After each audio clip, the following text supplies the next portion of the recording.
Barcelona és una ciutat amb una gran diversitat cultural, en la mesura que ha rebut a moltes persones d'origen nouvingut en els últims anys. Des de l'Ajuntament creiem que les coses s'estan fent bé. Tenim un pla de treball d'immigració consensuat entre tots els grups polítics per reforçar tots els elements d'acollida i de convivència intercultural en tots els barris de la ciutat.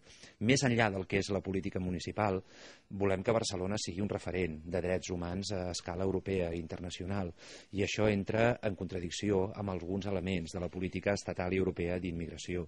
Nosaltres creiem que el centre d'internament d'estrangers de la zona franca és un equipament que ha de tancar i que, mentre no tanqui, ha de funcionar com un equipament de caràcter social i no com un equipament policial, com una presó encoberta.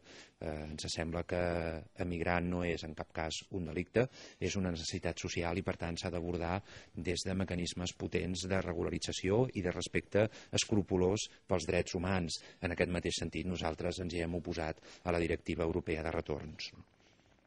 Hi ha un element important, i és que avui la principal via d'entrada de població nouvinguda a la ciutat es fa a través dels processos de reagrupament familiar.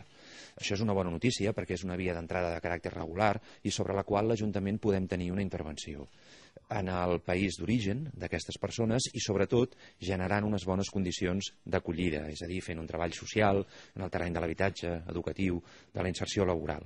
Per tant, creiem que estem fent també aquí una feina molt rellevant des de l'Ajuntament i necessitem també alguns canvis legislatius importants. Per exemple, és molt important que les persones joves puguin arribar a Barcelona no només amb permís de residència, sinó també amb permís de treball, en la mesura que això seria generar unes condicions molt millors per la inserció sociolaboral d'aquestes persones joves.